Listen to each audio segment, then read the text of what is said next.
bienvenidos a nuestra iglesia Luz y Esperanza. Somos una familia que avanza por la gracia del Señor. Vamos a abrir nuestras Biblias, hermanos, nuevamente en 1 Corintios, el capítulo 1 de los versículos del 18 al 25, para continuar de meditar, como vimos la semana pasada, en este tema que habíamos visto en la locura de la cruz, pero esta vez para poder ver que Cristo es poder de Dios. 1 Corintios, el capítulo 1 de los versículos del 18 al 25. ¿Lo tenemos? Vamos a ponernos de pie, hermanos, para poder leer juntos la palabra del Señor. Y nos dice la palabra del Señor, porque la palabra de la cruz es necedad para los que se pierden, pero para nosotros los salvos es poder de Dios, porque está escrito: destruiré la sabiduría de los sabios y el entendimiento de los inteligentes desecharé. ¿Dónde está el sabio? ¿Dónde está el escriba? ¿Dónde está el que sabe discutir en este siglo? ¿No ha hecho Dios que la sabiduría de este mundo sea necedad? Pues ya que en la sabiduría de Dios el mundo no conoció a Dios por medio de su propia sabiduría, agradó a Dios mediante la necedad de la predicación salvar a los que creen. Porque en verdad los judíos piden señales y los griegos buscan sabiduría. Pero nosotros predicamos a Cristo crucificado, piedra de tropiezo para los judíos y necedad para los gentiles. Sin embargo, para los llamados, tanto judíos como griegos, Cristo es poder de Dios y sabiduría de Dios, porque la necedad de Dios es más sabia que los hombres y la debilidad de Dios es más fuerte que los hombres. Vamos ahora.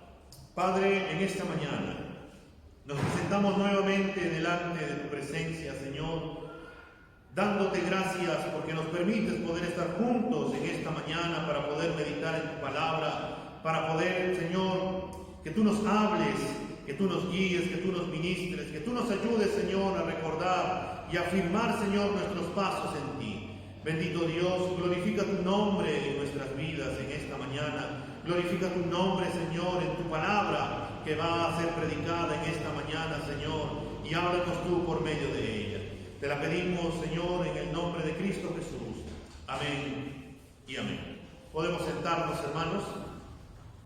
La semana pasada estuvimos viendo esta primera parte de la locura de la cruz, porque la palabra de la cruz era locura para los que se pierden, es decir, para todos aquellos que no han puesto su esperanza en Cristo Jesús. Los judíos en aquel entonces, ellos buscaban señales, buscaban poder. Los gentiles o los griegos pedían sabiduría, y Pablo les va a decir que la sabiduría de Dios, el poder de Dios, se ha manifestado en la cruz del Calvario, donde Cristo fue crucificado, donde Cristo entregó su vida para poder salvar a todos aquellos que ponen su esperanza en Él.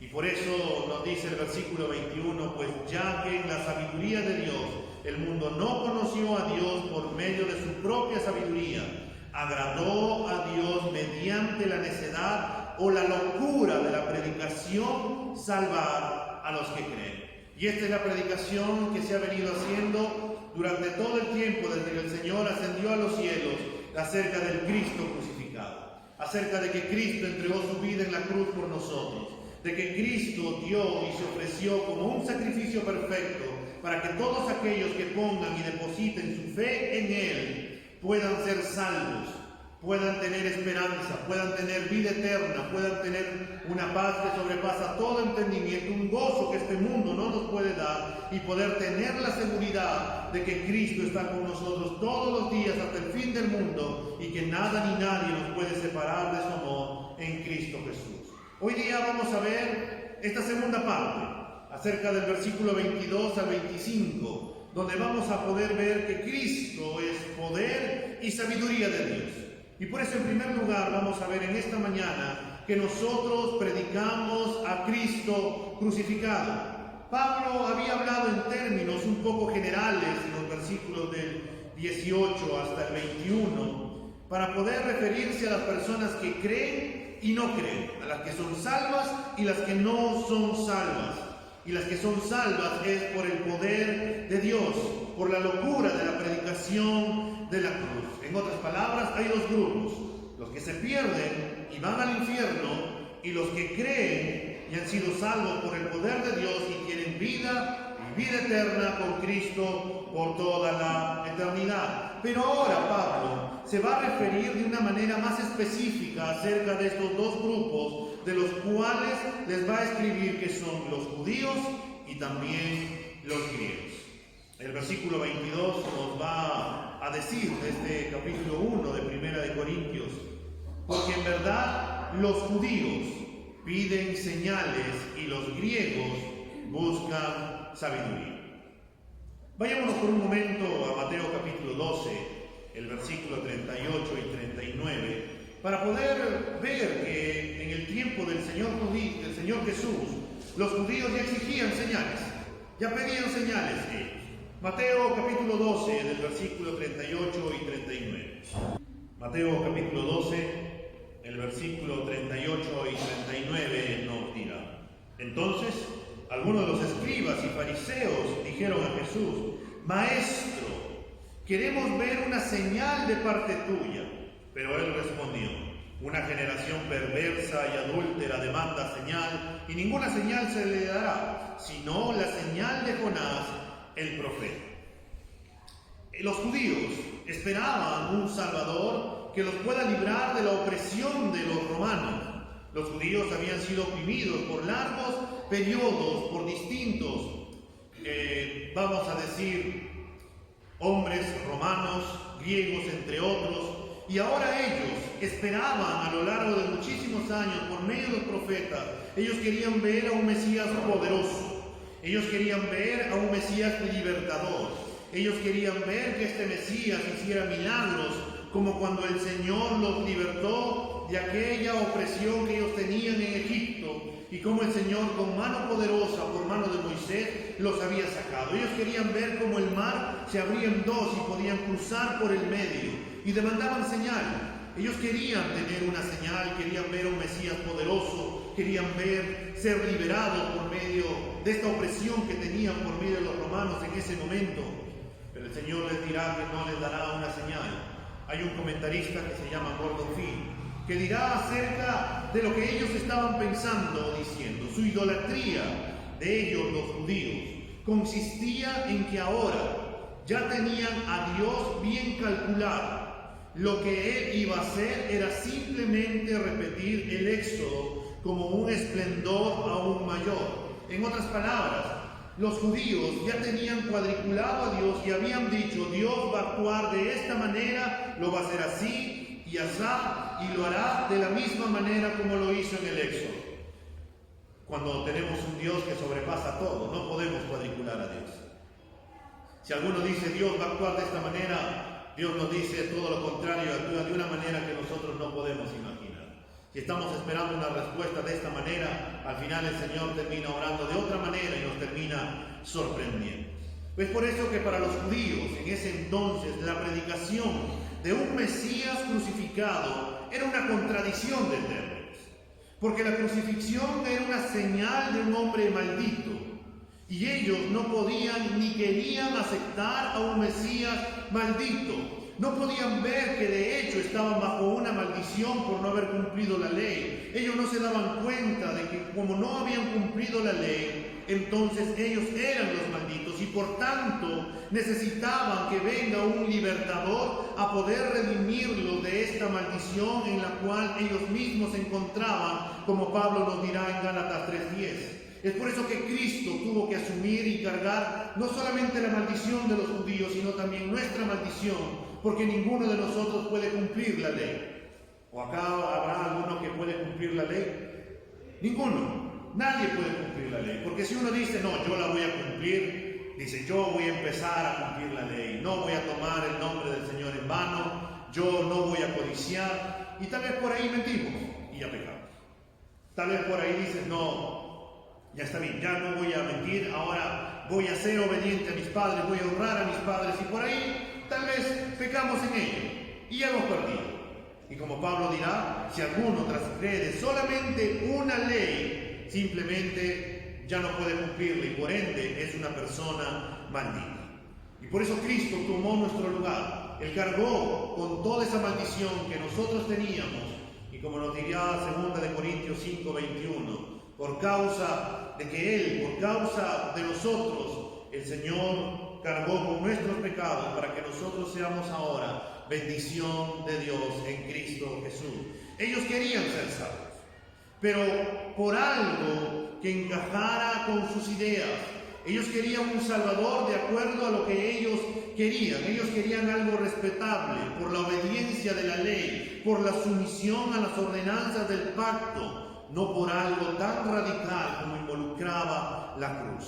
Ellos pedían señales, aunque se hicieron señales, milagros por medio de nuestro Señor Jesús. El Señor sanó enfermos, el Señor sanó ciegos, el Señor levantó de la muerte a Lázaro, y a pesar de ello los maestros no querían que Lázaro testificara. El Señor había sanado a un hombre que había estado postrado por toda su vida y ahora no querían que él hablara. Había sanado a mudos, sordos, leprosos, entre tantas personas.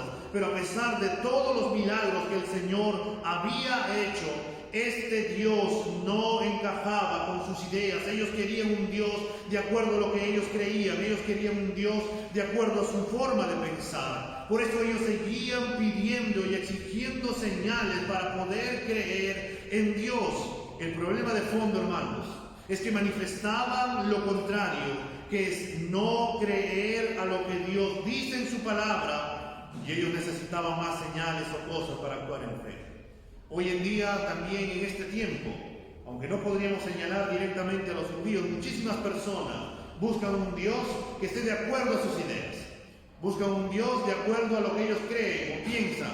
Buscan un Dios que se pueda adecuar a su vida, que se pueda adecuar a cómo ellos viven, a cómo ellos piensan, a cómo ellos creen, y creen que de esa manera van a poder obtener un Dios. Por eso ahora buscan un montón de religiones, y la que más se adecue a ellos, entonces ellos dirán: es aquí donde yo tengo que estar, porque este Dios se adecua a mi persona, a lo que yo creo. Y a la vez hay para poder creer para todos, por ahí puedes escuchar. Pero en realidad lo que ellos no quieren es creer en Dios, no quieren ser obedientes a Dios, no quieren acercarse a Dios, no quieren vivir de acuerdo a los estándares que nos dice la palabra del Señor. Entonces, tal vez tú te preguntes y digas: ¿está mal pedir alguna señal al Señor? No podríamos decir que está mal, porque el punto detrás de todo ello es: ¿por qué o cuál es mi motivación por la cual yo pido una señal al Señor? Si bien algunas personas que han pasado por muchas cosas en su momento le han pedido alguna señal al Señor, como aquella mujer que había tenido un trasfondo muy triste, diríamos, de niña. Había sido maltratada, había sido golpeada, había llegado a su adolescencia, juventud, había llegado a Lima, entonces seguía teniendo más problemas, más y más. Y entonces llegó un momento en que le empezaron a predicar el Evangelio, pero ella no creía en el Evangelio, porque en su mente estaba: ¿cómo es posible que pueda existir Dios y haya permitido que yo haya pasado tantos maltratos durante toda mi vida? ¿Por qué Dios ha permitido que yo pueda sufrir? ¿Por qué Dios ha permitido que me haya acontecido tantas males en mi vida? No, yo no quiero creer en Dios. Y le seguían compartiendo el Evangelio, hasta que ella un día agarró y le dijo a Dios: Dios, tú sabes cómo es mi vida, tú sabes cómo yo estoy, cómo yo vendo en el mercado, vendo menudencia, pero la verdad es que el cuarto de kilo que traigo no puedo terminar de venderlo.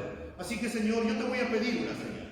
Si tú de acá a fin de mes tú me bendices, yo creeré en ti. Y esta fue la promesa o la señal que le pidió al Señor.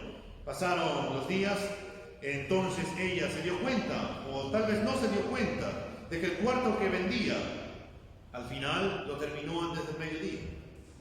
Al día siguiente trajo medio kilo, y se acabó rápidamente el medio kilo. Y de medio kilo siguió subiendo hasta que llegó 2-3 kilos de cada cosa que traía para poder vender, y llegó fin de mes. Llegó fin de mes, ¿y qué crees? Simplemente se olvidó de la promesa que le había hecho al Señor y no había creído en el Señor. Hasta que volvieron a predicarle el Evangelio. Le predicaron el Evangelio, ella fue a la iglesia. Ese día, en medio de la predicación, ella entregó su vida al Señor y su vida totalmente cambió. Esa mujer le creyó al Señor. Esa mujer se dio cuenta de que Cristo había muerto por sus pecados, de que Cristo había dado su vida por ella, de que Cristo la amaba y que nadie la iba a amar como Cristo la amaba en ese momento. Entonces, ante este testimonio de esta mujer que ha recibido a Cristo, que a pesar que le pidió una señal al Señor, el Señor quiso concederle y responder a esta señal. Y tal vez tú pienses y digas, ok, entonces yo también le voy a pedir al Señor de esta manera. Pero ten en cuenta algo. No quiere decir que ante todas las peticiones que nosotros le hagamos al Señor por una señal, el Señor la pueda brindar. Porque el Señor hace y deshace como Él quiere. Dios obra de manera distinta con las personas. Él es quien tiene la soberanía de hacerlo y no hacerlo. Dios es Dios y no hay nadie que le pueda decir o reclamar como Dios tiene que hacerlo. Vayamos por un momento a Romanos capítulo 9, el versículo 20 y 21, por favor. Nos va a decir, mas antes, oh hombre, ¿quién eres tú para que alterques con Dios? Dirá el vaso de barro al que lo formó, ¿por qué me has hecho así? ¿O no tiene potestad el alfarero sobre el barro para hacer de la misma masa un vaso para honra y otro para deshonra? Hermanos, nosotros somos vasos o barro en las manos de Dios, quien nos moldea a su voluntad y sabe cómo poder tratarnos a cada uno de nosotros, y por eso obra de una manera distinta en la vida de cada uno de nosotros. Porque si obrara de una manera estándar, uniforme con cada uno, lo más probable es que nosotros estaríamos diciendo, Señor, ¿por qué tienes que tratarme de esta manera? ¿Por qué si me tratas igual que al hermano? Pero cuando en realidad somos distintos, y eso es lo bonito, de que tenemos un Dios que actúa como Él quiere hacerlo, sabe cómo hacerlo, porque Él es un Dios soberano. Así como los judíos pedían y exigían señales para que Dios se adecúe a sus formas e ideas, los griegos también, nos va a decir el mismo versículo 22, buscaban la sabiduría. La búsqueda de la sabiduría era algo nacional para los griegos. Ellos buscaban la sabiduría en términos altos, académicos, filosóficos. El historiador griego, Heródoto, escribe de esta manera acerca de los griegos. Todos los griegos eran celosos por todo tipo de aprendizaje.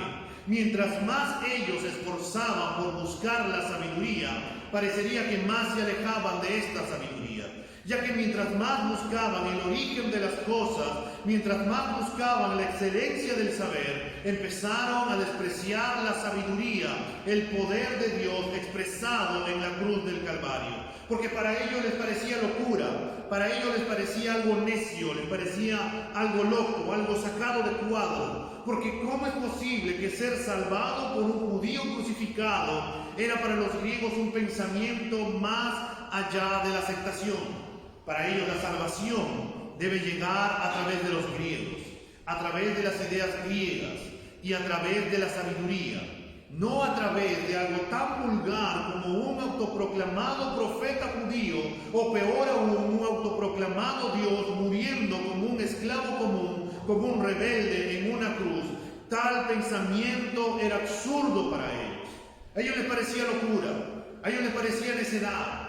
Para ellos no les cabía en la cabeza de cómo es posible que Él haya venido siendo Dios a morir en una cruz por causa de nuestros pecados. Ellos más bien creían que este Dios se tenía que manifestar de una manera sabia, de una manera inteligente, de una manera en la cual se adecuara también a los estándares de ellos. Y tal vez tú por ahí me empieces a decir, pero entonces, ¿buscar la sabiduría es mala? No, de ninguna manera. Buscar la sabiduría no es mala, porque por medio del estudio se han podido inventar cosas. Por medio del por qué vinieron las cosas, o por qué sirve de esto, o por qué servirá de esto, para qué funcionará esto, y si le he hecho esto, ¿cómo saldrá? Y así consecutivamente el hombre ha tenido el ingenio para poder crear una multitud de cosas. Si no, imagínate nuestra gastronomía. ¿Acaso no tenemos una multitud de platos sorprendentes? Y uno se podría, yo no sé si tú te has preguntado, Tal vez quién fue la primera persona que se le ocurrió el poder echarle uno que otro condimento, uno que otro ingrediente específico y haya salido esos platos que tanto nos gustan. O por ahí al hombre que descubrió la luz, la energía, el automóvil.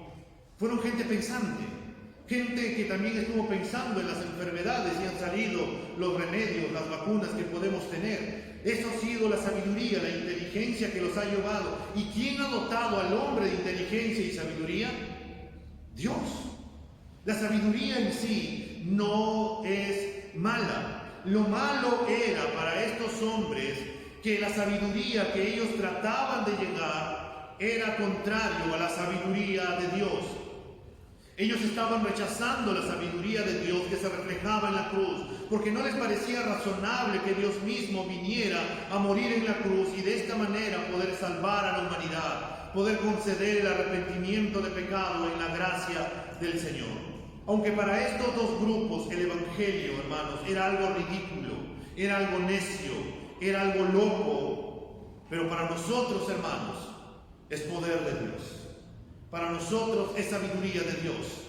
Y por eso si miramos nuevamente el versículo 23 de 1 de Corintios, el capítulo 1, nos dirá en medio de lo que Pablo viene diciendo: si bien los judíos piden o exigen señales, si bien los griegos buscan la sabiduría o tratan de que Dios se adecue a su manera de pensar, Pablo dirá: pero nosotros predicamos a Cristo crucificado, piedra de tropiezo para los judíos y necedad o locura para los gentiles.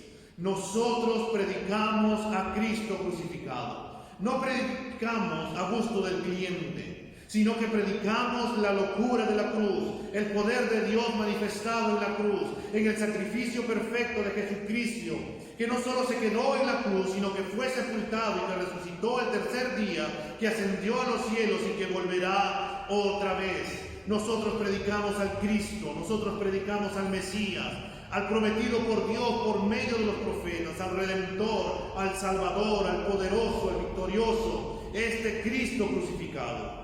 Y aunque la cruz, hermanos, era necedad para los hombres, era locura para los hombres de aquel entonces, aunque para ellos también les parecía derrota, debilidad, humillación, para nosotros, hermanos, Cristo es poder de Dios. Porque fue la forma en que Dios quiso destruir la sabiduría de los hombres. El Cristo crucificado, quien venció, quien salvó, quien cargó con toda la ira que estaba destinada para los hombres, para todos nosotros, la ira de Dios. Y Cristo quiso cargarlo en la cruz para que tú y yo fuésemos salvos. Hermano, la sabiduría de Dios rompe todo esquema. La sabiduría de Dios rompe todo paradigma. La sabiduría de Dios rompe con todo lo que nosotros podamos pensar. La sabiduría de Dios nos lleva a poder darnos cuenta que nosotros no podemos encasillar a Dios. No podemos creer en un Dios cuadriculado, un Dios que se adecúa a nuestra manera de pensar, sino que somos nosotros quienes tenemos que adecuarnos a Dios. Y por eso nosotros, hermanos, predicamos a un Cristo crucificado, porque es poder de Dios, porque es sabiduría de Dios. Hay un comentarista que brindó esta historia, y permíteme leerte esta historia. Deja que cada púlpito diga: nosotros predicamos a Cristo crucificado. Una iglesia fuerte, en su momento, escribió estas palabras en un arco que daba al patio de la iglesia. Con el tiempo, dos cosas pasaron. La iglesia perdió su pasión por Jesús y su evangelio. Hiedra empezó a crecer en el arco. El crecimiento de la hiedra, cubriendo el mensaje, mostraba una decadencia espiritual. Originalmente decía fuertemente: nosotros predicamos a Cristo crucificado. Pero la hiedra creció y solo se podía leer: nosotros predicamos a Cristo. Y la iglesia comenzó a predicar acerca de Jesús, el gran hombre, y Jesús, el gran ejemplo moral, en lugar del Cristo crucificado. La hiedra siguió creciendo y pronto solo se podía leer: nosotros predicamos. La iglesia también había perdido a Jesús en el mensaje, predicando temas religiosos y gracias sociales. Finalmente, solo se podía leer nosotros, y la iglesia también se volvió otro lugar de reunión social, todo acerca de nosotros y no acerca de Dios. Esta historia puede ser la historia de cualquier iglesia, que cuando la iglesia deja de predicar al Cristo crucificado, entonces empieza a dejar de predicar el Evangelio. Nosotros no podemos dejar de predicar al Cristo crucificado, porque para nosotros es poder de Dios para salvación. Y por eso Pablo dice en este versículo 23, nosotros predicamos a Cristo crucificado, piedra de tropiezo para los judíos y necedad para los gentiles. Este mensaje del Cristo crucificado, hermanos, para los judíos era tropezadero. Y tal vez tú digas, ¿pero por qué? Porque imaginémonos por un momento a un cristiano acercándose a predicarle a un judío y diciéndole: Jesús es el Mesías prometido. Y él tal vez podría preguntar: ¿me estás diciendo que este judío que contradijo las enseñanzas orales de los maestros y que murió en una cruz como un delincuente y que por tanto está maldecido por Dios es el Mesías prometido? Es una blasfemia lo que tú dices. Cuando entendemos esto, entonces sabemos por qué Saulo perseguía a los cristianos y aprobaba su muerte cuando él inició en su caminata. Porque para ellos era una blasfemia, para ellos era una locura. Ellos no podían comprender cómo es que este Cristo, cómo es que Jesús, el Mesías prometido, terminó muriendo en una cruz por causa de nuestros pecados. Y no solamente era un tropezadero para ellos, también era una locura o necedad para los griegos. ¿Y tal vez por qué? Imaginemos a este mismo cristiano, ya le predicó a los judíos, ahora se va a acercar al griego diciéndole: nuestro Dios, quien creó todas las cosas, se hizo hombre y vivió y murió y resucitó para darnos vida eterna. Y este griego, mirándolo asombrado, le empezaría a decir: tu Dios se encarceló y contaminó en el cuerpo humano, y luego tú dices que tu Dios murió y luego volvió a la vida otra vez en el cuerpo humano corrupto. Tu filosofía es una locura. Un verdadero Dios jamás haría algo así. Y tal vez porque ellos pensaban. Porque cuando nosotros empezamos a estudiar o a leer, que hemos leído la mitología griega, encontramos a Zeus, encontramos a Poseidón, encontramos a Apolos, y empezamos a darnos cuenta acerca de estos dioses que nunca mueren. Encontramos a estos dioses que no vienen y toman forma humana, sino que ellos son estos dioses orgullosos que están allá y que siempre van a proclamar juicio en contra de la humanidad, que hay una rivalidad entre los hombres y los dioses.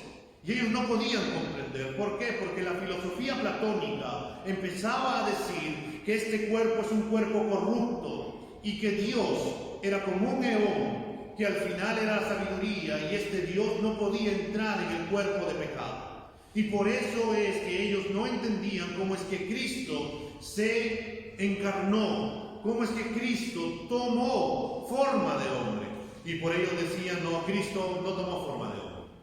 Ellos decían que Cristo en realidad era un espíritu, que cuando Él se bautizó, o Jesús se bautizó, y cuando descendió la paloma, entonces Él asumió el pensamiento de que era Cristo. Y cuando estaba en la cruz, entonces ese espíritu lo dejó, y el que murió, pues simplemente el hombre. Dios no ha podido vivir, Dios no ha podido morir, porque no puede estar en un cuerpo corrupto. Era algo loco para ellos, era una necedad para ellos. Ellos no podían comprender el Evangelio. Y hermanos, nosotros predicamos a Cristo crucificado, porque la cruz para nosotros es poder de Dios, porque para nosotros es salvación, porque para nosotros es victoria en contra del pecado. es victoria en contra de Satanás, es victoria en contra de la muerte, es donde la justicia de Dios quedó satisfecha en la obra perfecta de Jesucristo en la cruz. Su sacrificio nos trajo vida, nos trajo paz con Dios, nos trajo reconciliación con el Padre, nos mostró cómo Dios nos ha amado con un amor en el cual nadie nos va a poder amar. Y tal vez tú digas, pero ¿cómo es acerca de esta locura de la predicación? Yo ya recibí a Cristo como mi Señor y Salvador, y Él es mi todo. Pero hermanos, cuando nosotros comprendemos la cruz, cuando nosotros nos vamos y nos damos cuenta de todo lo que Cristo tuvo que padecer, al cristiano lo único que le tiene que llevar es a estar agradecido con lo que Cristo hizo en la cruz por nosotros. Y esa gratitud se manifiesta en que queremos vivir para la gloria de Dios. Esa gratitud se manifiesta en que queremos servirle a nuestro Señor. Esa gratitud se manifiesta en que queremos conocer este Dios asombroso por medio de su palabra, por medio de la oración. Ese amor se empieza a manifestar en que como Él nos amó primero, nosotros también queremos amarlo. Nosotros también queremos predicarle a este mundo acerca de la locura de la predicación de la cruz. Y nos vamos a topar con estos dos grupos, hermanos. Los judíos o las personas que siguen pidiendo señales porque quieren tener un Dios de acuerdo a lo que ellos creen. Porque ellos mismos van a seguir pensando, pero ¿cómo es posible que Dios permita que haya enfermedades? ¿Pero cómo es posible que Dios permita que haya guerras? ¿Cómo es posible de que Dios haga esto o aquello? ¿Cómo es posible esto? No. Dios no creo que exista. Porque si Dios existiera, no hubiera guerra, no hubiera pasado esto de acá. Como aquel joven que había llegado a su casa, había llegado ebrio, y cuando su señora madre agarró y le dijo, eso no le agrada al Señor, este joven agarró y respondió y le dijo, no, ¿cómo tú me hablas de Dios? Si Dios existiera, simplemente Él no se habría llevado a mi padre. Era su concepto que él tenía en aquel momento acerca de Dios, pero Dios rompe todo paradigma. Y nosotros también nos vamos a encontrar con estos griegos o personas que les parece una locura. ¿Cómo es posible de que él haya venido a morir en una cruz? Él podía haber obtenido otro medio de salvación. ¿Cómo es posible esto?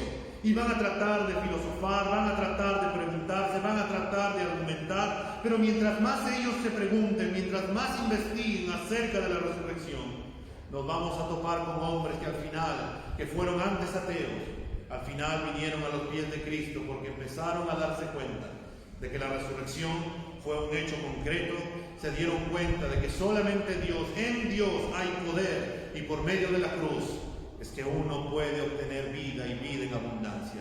Es por eso, hermanos, que nosotros seguimos predicando a un Cristo crucificado, y no debemos de cansarnos de predicar a un Cristo crucificado. Vamos a cumplir 33 años y debemos de seguir predicando a un Cristo crucificado. Así cumplamos 100 años y Cristo todavía no vuelva. Quienes estén presentes, sean nuestros hijos, nietos o tataranietos, tienen que seguir predicando acerca de un Cristo crucificado, porque ese es el mensaje de la salvación. Pero a la vez también, hermanos, nosotros seguimos predicando en segundo lugar que Cristo es poder y sabiduría de Dios. El versículo 24 y 25 de 1 de Corintios nos va a hablar en el versículo 24. Sin embargo, para los llamados, tanto judíos como griegos, Cristo es poder de Dios y sabiduría de Dios. Aunque para muchos judíos era tropezadero y para muchos griegos era locura o necedad, la predicación del Cristo crucificado, esto no era así para todos, porque había judíos y griegos que creían realmente en el Evangelio, y estos son los llamados, hermanos, los que han sido salvados por la locura de la predicación del mensaje de la cruz. Para ellos y también para nosotros el mensaje de Cristo crucificado es poder y sabiduría de Dios. Dios ha llamado, Dios ha escogido, Dios sigue llamando, Dios sigue escogiendo, y por ello el mensaje de la cruz se tiene que seguir predicando, porque el mensaje no solamente ha sido para nosotros, hermanos. Hay muchas personas allá afuera que tienen que escuchar el mensaje de salvación. que tienen que escuchar el mensaje de la gracia de Dios, que tienen que escuchar el Evangelio del Cristo crucificado, y también ellos puedan ser salvos por medio de la predicación, para que ellos también puedan alabar a Dios, para que ellos también puedan glorificar a Dios, y también ellos puedan decir como nosotros, que todas las cosas terminan obrando para bien para los que aman a Dios. Vayamos por un momento, hermanos, a Romanos capítulo 8, el versículo 28, un pasaje conocido también para nosotros. Romanos 8, 28, nos dice: ahora bien, sabes que Dios dispone todas las cosas para el bien de los que lo aman, es decir, de los que Él ha llamado de acuerdo a su propósito. Hermanos, los llamados, tanto judíos como griegos, y también nosotros, hemos sido salvados por la gracia de Dios, y así como ellos, hemos confesado que Jesucristo es el Señor, es nuestro Salvador, es nuestro Rey, y Él es nuestro Señor, nuestro único Salvador, a quien nosotros hemos rendido nuestra vida. Y podemos creer y confiar en este pasaje de que todas las cosas que ocurren en nuestra vida, sean buenas, sean malas, todas terminan obrando para bien, por medio de Cristo Jesús, porque Él nos ha llamado al Evangelio. Y tenemos que notar, hermanos, que los judíos pedían señales. Los judíos demandaban señales, y Dios, en su gracia, les demuestra su poder. Dios, en su gracia, les demuestra el poder. ¿Y cómo les demostró el poder? A través de la cruz del Calvario. Y es por eso que el versículo 24 nos dice: ellos buscan señales, pero Cristo es poder de Dios respondiendo a ello.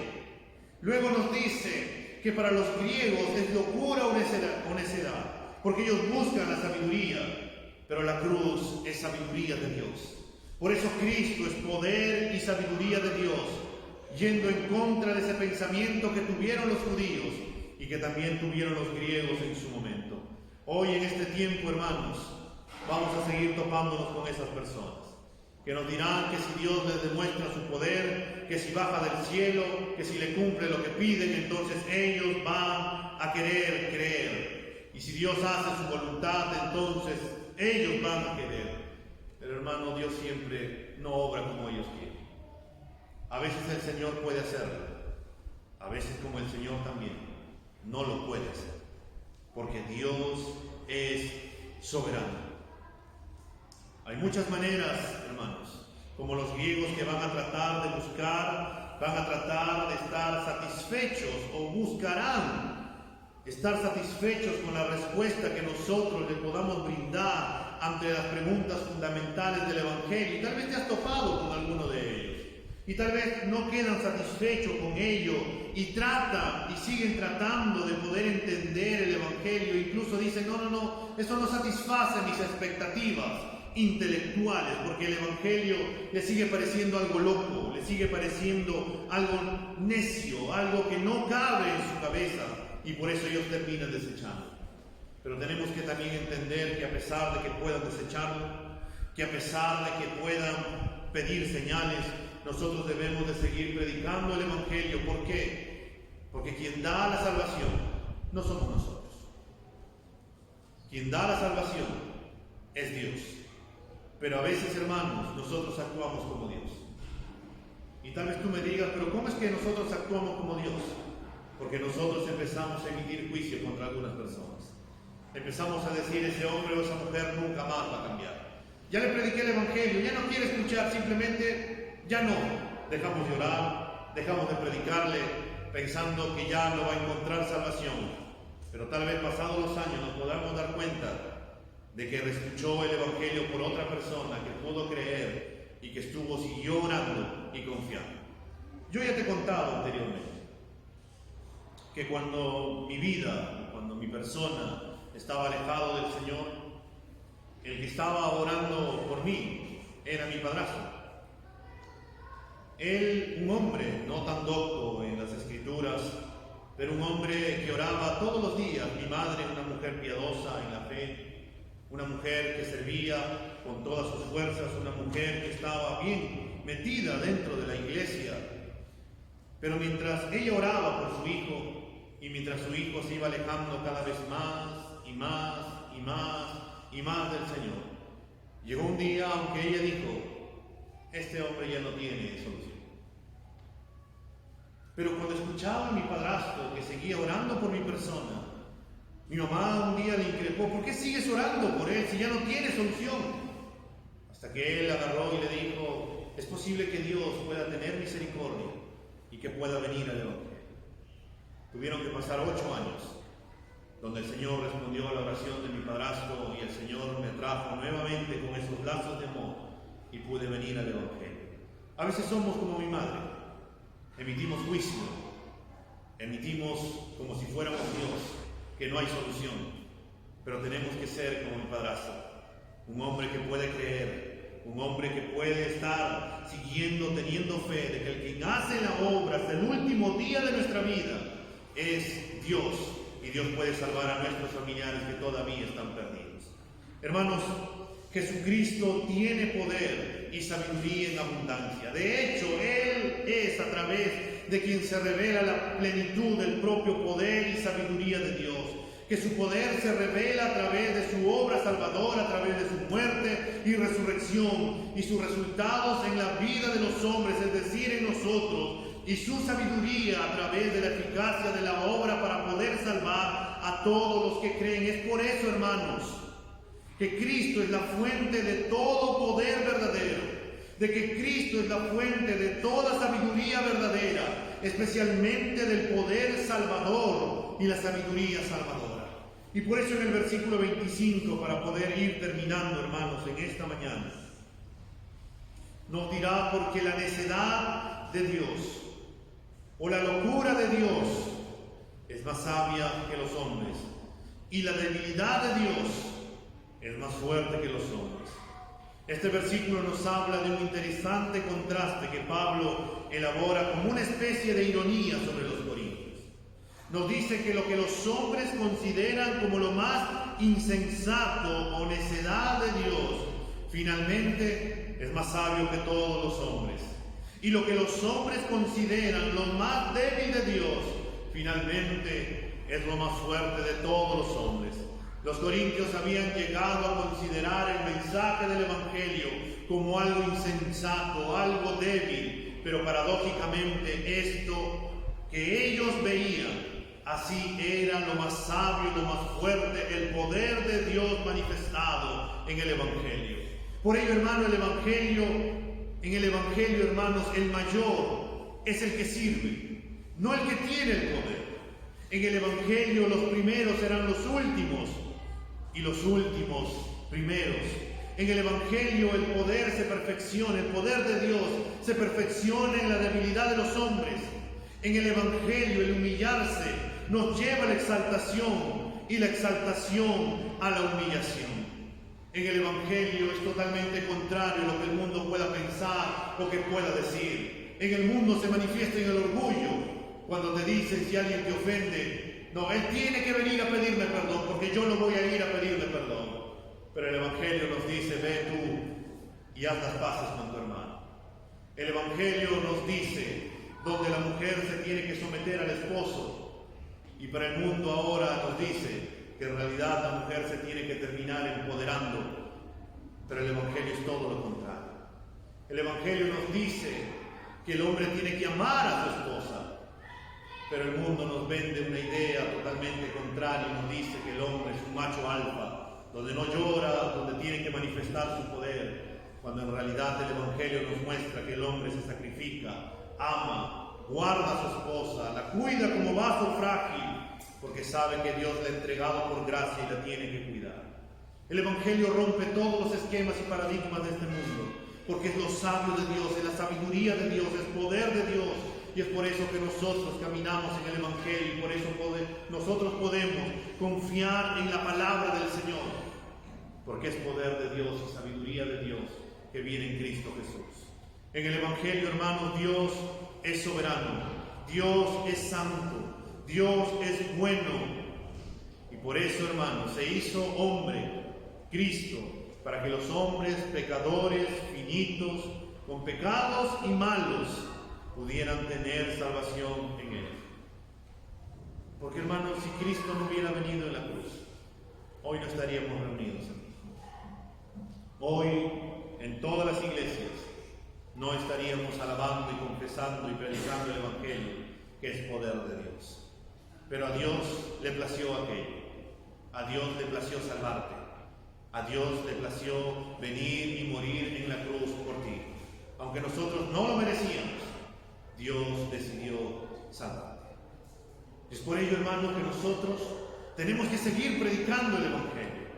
Tenemos que seguir predicando al Cristo crucificado. Tenemos que seguir predicando la locura de Dios.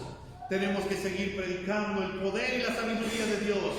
Y tenemos que seguir viviendo en el Evangelio, porque es más sabio de lo que este mundo nos pueda ofrecer o decir. Y ahí tendríamos que preguntarnos, hermanos, ¿estamos viviendo en el Evangelio o estamos sometiéndonos, hermanos, a lo que este mundo dice? Y sutilmente a veces caemos, a veces nos sometemos al mundo, a veces caemos en el pensamiento del mundo, pero cuando nos damos cuenta del Evangelio, es más sabio que todo lo que este mundo nos pueda decir o hacer. Vamos a ponernos de pie.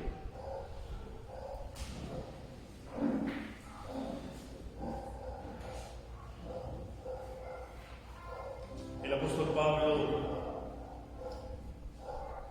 después de haberse entregado al Señor, después de que Cristo lo atrajo al Evangelio, él, cuando escribió su carta a los Gálatas, después de él haber sido instruido por el mismo Señor, él escribió en Gálatas 2:20, diciendo estas palabras: con Cristo he sido crucificado, y ya no soy yo el que vive, sino que Cristo vive en mí, y la vida que ahora vivo en la carne, la vivo por la fe en el Hijo de Dios, el cual me amó y se entregó a sí mismo por mí. Vamos. Señor, tú te diste y te entregaste en la cruz del Calvario, Señor, por nosotros. Nos has amado con un amor tan grande, Señor, que sobrepasa toda nuestra manera de pensar. Y nos sigues amando, Señor, todos los días, porque a pesar de nuestras infidelidades, Señor, tú sigues manteniéndote fiel. A pesar de que muchas veces hemos dudado, Señor, tú sigues manteniéndote fiel. A pesar de que muchas veces hemos caído, Señor, bajo el pensamiento de este mundo, tú nos sigues atrayendo con lazos de amor, Señor, a tu Evangelio. Hoy en esta mañana, Señor, hemos vuelto a mirar de que la locura de la predicación de la cruz, donde Cristo es poder y sabiduría tuya, Padre, donde los judíos pedían señales detrás de una excusa para poder adecuarse a un Dios que se adecue a su manera de pensar, donde ellos idolatraban a un Dios que tenía una forma, que tenía ya un formato. Pero cuando tú has roto todo pensamiento, Señor, porque Cristo es poder de Dios. Los griegos demandaban sabiduría, ellos querían sabiduría, ellos querían conocimiento, entendimiento. Pero, Señor, tú enviaste la locura de la predicación en la cruz del Calvario, donde tú has mostrado tu sabiduría para poder dar salvación a todo aquel que se arrepiente y viene rendido a tus pies. Señor, ese ha sido el camino. Es el camino, Señor, de que nosotros predicamos a un Cristo crucificado. Los apóstoles predicaron un Cristo crucificado. Tus discípulos, Señor, predicaron un Cristo crucificado. Y el Evangelio, Señor, ha seguido predicando acerca de un Cristo crucificado. Y te pedimos, Señor, que uses nuestras vidas también para poder seguir predicando de un Cristo crucificado que no solamente murió en una cruz, que no solamente fue sepultado, sino que resucitó al tercer día, que ascendió a los cielos y que volverá otra vez para poder estar con nosotros por toda la eternidad, Señor. Ayúdanos a vivir, Señor, tu Evangelio. Ayúdanos, Señor, a someter nuestra vida a tu palabra para poder hablar o afirmar como Pablo, Señor, que con Cristo estoy juntamente crucificado y ya no vivo yo, sino que ahora vive Cristo en mí, y lo que ahora lo vivo en la carne, lo vivo en la fe del Hijo de Dios que me amó y se entregó a sí mismo en la cruz del Calvario. Señor, concédenos el denuedo para poder seguir predicando el Evangelio. Concédenos la gracia, Señor, para que cuando vayamos y compartamos tu palabra, si aparecen hombres, Señor, como los judíos, como los griegos, el poder, Señor, tuyo manifestado en la cruz, rompa sus esquemas, sus paradigmas, su manera de pensar, y tu Espíritu Santo los convenza de pecado, de amor y de juicio, y que puedan ver en Cristo su mayor salvación, su fuente de gozo, su fuente de deleite, el amor manifestado en la cruz, el poder manifestado en la cruz, la sabiduría tuya, Señor, manifestado en la cruz. Y mientras nosotros hacemos ello, Señor, ayúdanos, Señor, a no hacer concesiones con el mundo. Ayúdanos, Señor, a vivir en el Evangelio. Ayúdanos, Señor, a poder siempre estar unidos como iglesia y poder predicar, Señor, este mismo mensaje, sencillo pero poderoso, el Cristo crucificado, Señor. Señor, gracias por habernos llamado al Evangelio. Porque en aquellos momentos cuando no pensábamos en ti, tú decidiste pensar en nosotros desde la eternidad. Cuando no pensábamos acercarnos a ti, tú nos atrajiste con lazos de amor y, Señor, nos invitaste, nos cambiaste, nos diste vida y vida en abundancia. Señor, te pedimos que cada día podamos seguir cautivados de ti, donde podamos seguir recordando lo que tú hiciste en la cruz por nosotros y podamos vivir vidas agradecidas contigo para poder entregarnos para ti, para gloria y honra de tu santo nombre. Atrae, Señor, a los que tú tienes que atraer por medio de la predicación de tu palabra. Y si, Señor, algunos de los que estamos aquí todavía no te hemos reconocido como nuestro Señor y Salvador, en esta mañana, Señor, te pedimos que seas tú, por medio de tu Espíritu Santo, Señor, mostrándonos a Cristo, que sin Cristo no tenemos esperanza, que sin Cristo no hay vida, que sin Cristo no hay paz, que sin Cristo no hay gozo, que sin Cristo, Señor, no podemos acercarnos a ti y que seguimos siendo tus enemigos. Y, Señor, permítenos el poder pedirte perdón por nuestros pecados y que seas tú, Señor, siendo el Señor de nuestra vida y viniendo tu Espíritu en nosotros y haciendo morada en nuestra vida. Señor, gracias porque tuya es la obra, porque tuya es el poder, porque tuya es la gloria, Señor, y a ti atribuimos toda gloria y todo honor. Sigue glorificando tu nombre en nuestras vidas, para gloria y honra tuya, Señor, en el nombre de Cristo Jesús. Amén.